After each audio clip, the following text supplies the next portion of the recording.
बिस्मिल्लाहिर्रहमानिर्रहीम। अस्सलाम वालेकुम। आज वो बिस्तर मुर्ग पर पड़ी अपना इकरार जुर्म करती है, मगर उसके घर वाले उसकी दिमागी हालत को ख़राब करार देते हुए उसके जुर्म की पर्दापोशी करने की कोशिश करते हैं। ज़्यादातर लोग मरते हुए खातून की बात को सच मानते हैं और लाख कोशिशों के बाद भी खातून के मुंह से अल्लाह ताला के ज़िक्र ना हो पाने की वजह भी इसी जुल्म को करार देते हैं, क्योंकि लोगों का इस बात पर ईमान है कि अल्लाह ताला अपने मखलूक से बेइंतहा मोहब्बत करता है और अगर उसकी मखलूक पर जुल्म किया जाए तो जुल्म की सज़ा तो भली अशर या कब्र में मिलेगी, मगर इस जुल्म का मुकाफ़ात अमल इस दुनिया में भी ज़रूर होता है।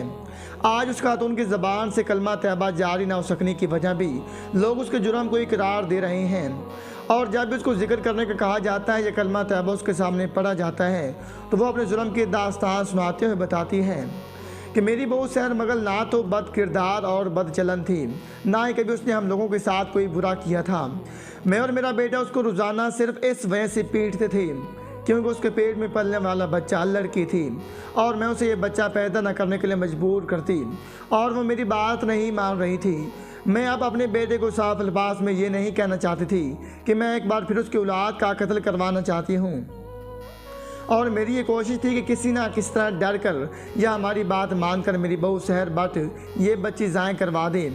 जब किसी भी सूरत में मेरी बहू मेरी बात मानकर अपनी औलाद को कत्ल करने पर राज़ी ना हुई तो मजबूरन मैंने उस पर हीलों बहानों से तशद्दुद करना शुरू कर दिया, बल्कि उसके शोर को भी उसकी तरफ भड़काने लगी। यहाँ तक कि मेरा बेटा भी बाज़ औक़ात अपनी बीवी पर हाथ उठाने लगा, मगर ऐसे मुश्किलात में भी मेरी बहू अपनी औलाद को इस दुनिया में ना लाने पर आमादा ना हुई। जो मेरी बहू बच्चे को इस दुनिया में लाने के लिए ज़िद करती रही तो मेरी अना को ठेस पहुंचती रही और मैं अपनी बहू पर तशद्दुद करती रही, झूठ बोलकर अपने बेटे से भी तशद्दुद करवाती रही। यहाँ तक कि अपने बेटे से कहकर मैंने अपनी बहू की एक टांग तुड़वा दी, मगर फिर भी मैं अपनी मर्ज़ी का नतीजा हासिल नहीं कर सकी थी। टांग टूट जाने की वजह से बिस्तर पर पड़ी हुई मेरी बहू की ज़बान हर वक्त अल्लाह ताला का जिक्र अज़कार करती रहती थी। मैंने इन हालात में भी उसको मजबूर करना जारी रखा, मगर वो मेरी बात पर राज़ी ना हुई। जबकि तंग आकर मैंने अपनी बहू पर इल्ज़ाम लगा दिया कि वो हम पर काला जादू करवा रही है। अपनी बात को सच साबित करने के लिए मैंने कुछ जैली आमलों से तावीज़ लेकर और मुख्तलिफ ऐसी चीज़ें अपने घर में फेंक दी जो मेरे झूठ को सच साबित कर सकती थी। इसके बाद मैंने अपने बेटे की जहन साजी करना शुरू कर दी। सबूत के तौर पर कभी किसी जानवर की सरी लाकर दिखाती, कभी खून के छींटे दिखाती, कभी इंसानी जिस्म की कोई ना कोई हड्डी दिखाती, कभी जानवरों की कोई ना कोई हड्डी और गोश्त का टुकड़ा दिखाती।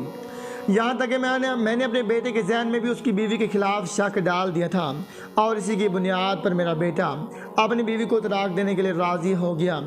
मगर जब मैंने देखा कि उसकी बीवी को हक महर की मुद्दत में कसीर रकम और घर देना पड़ेगा तो मैंने अपने बेटे को अपनी बीवी का कत्ल कर देने का मशवरा दिया, क्योंकि इस सूरत में हम कसीर रकम और एक घर बतौर हक महर देने से बच सकते थे। मेरे बेटे ने मेरी बात सुनकर गौर व फिक्र की, लेकिन वो फिर भी मेरी इस बात पर राज़ी ना हुआ कि वह अपनी बीवी को कत्ल कर देगा। अलबत्ता उसने मुझे ये इजाज़त दे दी कि मैं जिस तरह चाहूँ, जैसे मुझे बेहतर लगे मैं कर सकती हूँ, लेकिन साथ उसने मुझे नसीहत की कि कोई ना कोई ऐसा तरीका अपनाया जाए जिसकी वजह से वो कानून की नज़रों में भी ना आ सके, और मेरे पास ऐसे कई तरीके थे। मैंने एक सपेरे से बात की, एक इंतहाई जहरीला सांप लाकर अपने कमरे में अपनी बहू के बिस्तर पर रख दिया। मेरी बहू उस वक्त गहरी नींद सो रही थी। सांप ने मेरी बहू को डस लिया। मेरी बहू तकलीफ़ की वजह से जाकर शोर मचाने लगी। मैंने बाहर से दरवाज़ा बंद कर दिया। जब तकरीबन 1.5 घंटे के बाद मैंने दरवाज़ा खोला तो मेरी बहू की मौत हो चुकी थी और सांप भी कमरे में छुप चुका था। मैंने आसपास के घरों से मर्दों को बुलाया, उनको बताया कि मैंने कमरे में सांप देखा है। लोगों ने आते ही सबसे मैंने मेरी बहू की हालत देखी और बताया कि इसे सांप डस चुका है। साथ ही फ़ौरन मेरी बहू को उठाकर अस्पताल पहुंचाया गया। वहाँ जाकर बताया गया कि सांप ने बहुत पहले से डस लिया था और इसकी बहुत पहले मौत वाक़या हो चुकी है। इसके बाद लोगों ने उस कमरे से सांप को ढूंढकर मार दिया। इस सच्चाई से मेरा बेटा भी वाकिफ़ नहीं है कि मैंने उसकी बीवी को कैसे कत्ल किया। वो तभी मौत मर गई। मेरे इस जुर्म पर ना तो मेरी औलाद को शक हुआ, ना ही मेरी बहू के घर वालों को शक हुआ। सब ने इस चीज़ को लिखी तकदीर का खेल मान लिया। जो मैंने अपने बेटे की दोबारा शादी करवा दी और शादी के बाद मेरा बेटा बैरून मुल्क सेट हो गया। मैं भी अपना ये अमल भूल कर अपनी ज़िंदगी में सुकून से जीने लगी। लेकिन अब जब भी मैं अकेली हो जाती हूँ तो मुझे लगता है कि मेरी पहले वाली बहू सांप को लेकर मेरे कमरे में आ गई हैं और सांप मुझे डसने की कोशिश कर रहा है, जिसकी वजह से मैं चीखने चिल्लाने लगती हूँ और मेरा शोर सुनकर मोहल्ले वाले और मेरे घर वाले दौड़कर मेरे पास पहुँच जाते हैं। मैं अल्लाह ताला का जिक्र करने की कोशिश करती हूँ, लेकिन पता नहीं वो लफ्ज़ मेरी ज़बान से अदा ही नहीं हो पाते। मैंने जिस बहू की जान ली थी उसके घर वालों से मेरा कब का राब्ता ख़त्म हो चुका है। वो लोग अपना घर छोड़कर कहीं और जा चुके हैं। मैं चाहकर भी किसी से माफ़ी नहीं मांग पा रही, जबकि मेरी औलाद इस बात गुनाह को मानने की वजह से मुझे पागल करार दे रही है। चंद दिन पहले की बात है, मेरी छोटी बहू मेरे सिरहाने बैठी हुई थी। मैंने उससे पानी मांगा और साथ ही कहा कि मुझे गर्मी लग रही है, थोड़ा चारपाई के दरमियान में बैठ जाओ। तो मेरी बहू ने अपने लहजे में हकारत भरकर बोलते हुए मुझे कहा कि मैं यहाँ से नहीं उठने वाली, ना तुम्हारी मुलाजिम हूँ तुम्हें पानी पिलाऊँ, मैं यहाँ ही बैठी रहूँगी। बल्कि मेरी तो ख्वाहिश है गर्मी से तुम्हारा दम घुट कर तुम्हारी मौत हो जाए। अपनी बहू की बात सुनकर मुझे अपनी पहली बहू पर किए गए जुल्म सितम याद आ गया, लेकिन अब मैं चाहकर भी इस जुर्म का कोई कफ़ारा अदा नहीं कर पा रही थी। और मैं जब आप लोगों को अपनी आप बीती सुनाती हूँ तो मेरी औलाद मुझे पागल करार देती है। मगर ये सच है कि मैंने अपनी पहली बहू को सिर्फ इसलिए कत्ल कर दिया था कि उसके पेट से जन्म लेने वाली पहली औलाद बेटी थी और मुझे शदीद ख्वाहिश थी कि मेरा पोता पैदा हो। मेरा ये जुर्म मेरी ज़िंदगी का सबसे बड़ा गुनाह है और इसी कत्ल की सज़ा आज मैं भुगत रही हूँ। मैंने इस एक जुर्म में कहीं बड़े बड़े गुनाह कर लिए हैं। मैंने एक पार से लड़की पर एक बोतान बांध दिया है, मैंने 2 इंसानों की जान ले ली है, मैंने किसी का घर तबाह कर दिया है। मेरा आप लोगों को सच बताने का मकसद ये है कि कभी भी आप लोग अपनी ज़िंदगी में ऐसी कोई हरकत ना करना जिसकी वजह से मरते वक्त तुम्हारी ज़बान पर कलमा तैयबा भी जारी ना हो सके और तुम्हारी ज़बान अल्लाह के ज़िक्र से तर ना हो सके। एक एम्बुलेंस का ड्राइवर अपनी गांव की एक लड़की का वाक़या सुनाता है और बताता है कि मेरा नाम अजीज़ खान काकड़ है, मैं स्वात का रहने वाला हूँ। मैं कदर मज़दूरी के लिए गया था मगर वहाँ मेरा काम ना चल सका, मुझे कोई मुनासिब मज़दूरी नहीं मिली थी तो मैं अपने गांव वापस आ गया। यहाँ आकर अपने पास मौजूद जमा पहुँची और कुछ बीवी का जेवर बेचकर रकम जमा की और इसी हाई एस तर्ज की गाड़ी खरीद ली, जिसको बाद में मैंने एम्बुलेंस में बदल लिया और मुनासिब किराए पर मरीज़ों को ले आने और ले जाने लगा। इस रास्ते में घर वालों का पेट भरने लगा और मेरा ये शुबा मुझे रिज़्क़ हलाल की तलकीन और बुराई से बच कर रहने की तौफीक देने लगा। मेरे साथ 20 ऐसे मुसाफिर गए जो कई दास्तानें छोड़ गए, जिनकी ज़िंदगी मुसलसल आजमाइश और अज़ाब में रही, जो एक मुश्किल से निकले और दूसरी मुश्किल में फंस गए। जबकि कई ऐसे लोग भी हैं जिनकी ज़िंदगी मुसलसल आसाइश में गुजरी, जिनको रब नवाजता ही गया। इनमें से कुछ तो ऐसे थे जो शुक्र करने वाले थे और कुछ ऐसे थे जो रब की नेमतों का कफरान नेमत करने लगे और फिरौन की मानिद खुदा को तकब्बर दिखाने लगे। मेरे सामने कई लोगों की ज़िंदगियों के चिराग भी गुल हैं, मगर हर किसी के विरसा खास करके माँ को मैंने रोते हुए और परेशान ही देखा। जब उसके सामने उसके जिगर का टुकड़ा मर रहा होता था तो उसकी ख्वाहिश होती कि किसी भी तरह वो मर जाए मगर उसका ये लख्त जिगर बच जाए। मगर मेरी नज़रों के सामने एक ऐसी माँ गुजरी जिसको लेकर मैं उसकी बेटी के हमरा अस्पताल जा रहा था। रास्ते में हमारा एक ट्रक के साथ एक्सीडेंट हुआ। सामने से ट्रक आ रहा था, उसका ड्राइवर सिगरेट में मंशियात इस्तेमाल कर रहा था, पूरे होश में नहीं था। उसने अपना ट्रक मेरी एम्बुलेंस से टकरा दिया। ट्रक के साथ होने वाले हादसे के दौरान मैं और मेरे साथ जाने वाली मरीज़ा की वालदा शदीद ज़ख्मी हो गई और होश आवाज़ खो बैठे, जबकि हमारी मरीज़ा कहीं अंदर ट्रक के लोड के नीचे दबकर इस दुनिया से गुजर गई। जब मैं होश में आया था तो हम लोग अस्पताल में थे। मुझे निस्बतन कम चोटें आई थी, मैं चलने फिरने के काबिल भी नहीं था। होश में आते ही सबसे पहले मैंने उस खातून और उसकी बेटी के मुतालिक पूछा तो मुझे बताया गया कि बेटी का इंतकाल हो गया है मगर उसकी वालदा ज़िंदा है और अस्पताल में दाखिल है। मैं उठकर उसकी वालदा के पास पहुंचा जिसकी एक टांग और बाजू टूट चुके थे। उसने साल और जिस्म के बाकी हिस्सों में भी गहरी चोटें आई थीं और वो इस वक्त भी होश आवाज़ से बेगाना थी। अब हालत यह थी कि मैं जिस मरीज़ा को ला रहा था वो इस दुनिया से गुजर चुकी थी। उसके साथ बतौर वारिस आने वाली उसकी ज़िंदगी, उसकी वालदा ज़िंदगी और मौत की कशमकश में बिस्तर मुर्ग पर पड़ी थी और मैं उसके वालदा का वारिस बनकर सामने बैठा था और मंजर था कि कब उसकी आँख खुले। मैं मुंतज़िर था कि कब उसकी आँख खुलेगी। बहुत देर के बाद इंतज़ार की घड़ियाँ ख़त्म हुई। खातून होश में आई तो उसकी नज़र सबसे पहले मुझ पर पड़ी।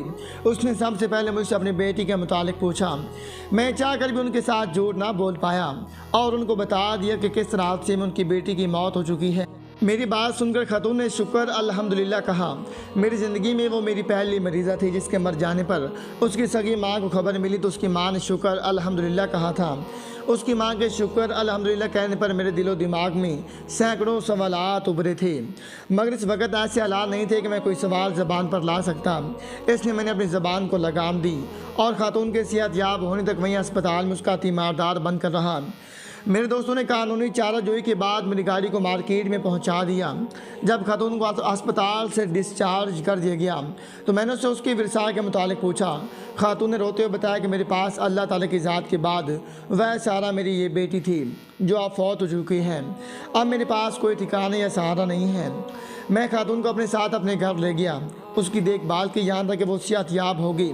उसकी खिदमत का अल्लाह ताला ने ये सिला दिया कि मेरी जो गाड़ी हादसे की वजह से तबाह बर्बाद हो गई थी, इस गाड़ी से कमाकर मैंने ना सिर्फ एक नई एम्बुलेंस खरीद कर अल्लाह की राह में दे दी, बल्कि मैंने एक बड़ा ट्रेलर खरीद लिया और लोड पूरे पाकिस्तान में ले जाने लगा।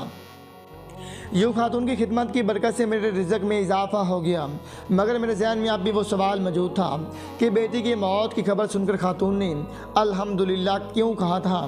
और एक दिन तनाई में मैंने ये सवाल उस खातून से पूछ लिया तो जवाब देने से पहले वो रोने लगी और बताया उसकी एक ही बेटी थी जो गूंगी और बहरी थी, बोल और सुन नहीं सकती थी। उसकी शादी अपने रिश्तेदारों में कर दी गई थी। लड़का बिल्कुल सेहतमंद था। उन्होंने खुद हमसे रिश्ता मांगा, मैंने अपनी ताई अपनी बेटी से पूछ कर हाँ कर दी और यूँ मेरी बेटी रुखसत होकर उनके घर चली गई। मगर वो लोग दरिंदों से बदतर निकले क्योंकि मेरी बेटी गूंगी और बहरी थी, उससे ऊंचा सुनाई देता था। वो लोग जब उसे नॉर्मल आवाज़ में बुलाते तो वो सुन ना पाती, जिस पर मेरी बेटी को मारना पीटना शुरू कर देते।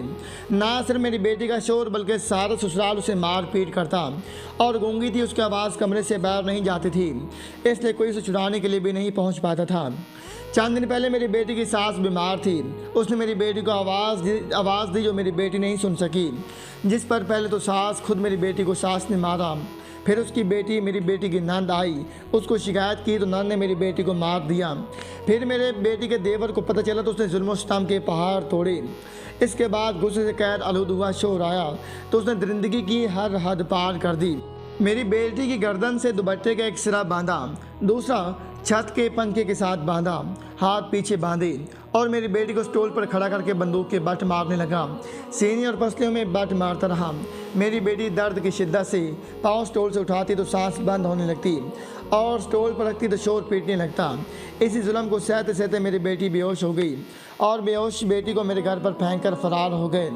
मैं अपनी बेटी के साथ मकामी अस्पताल पहुंची तो मेरी बेटी की एक पड़ोसन उसकी खबर लेने आई तो उसने मुझे सारे जुल्म की कहानी सुनाई जो उसने मेरी बेटी की सास से सुन रखी थी।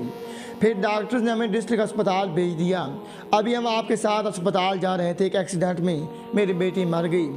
बेटी की मौत पर शुक्र अल्हम्दुलिल्लाह इसलिए कहा कि मुझे पता था कि अगर बेटी ज़िंदा बच गई तो इन दरिंदों के जंगल में दोबारा भेजना पड़ेगा। वो मर गई तो इस अजाब से उसकी जान छूट गई और उसकी वजह से मुझे भी सुकून हो गया। कम अज़ कम अब उसे कोई बांध कर बंदूक के बट से मारेगा तो नहीं। अब सांस रुक जाने के डर से वो दोबारा स्टूल पर पाँव नहीं रख लेगी।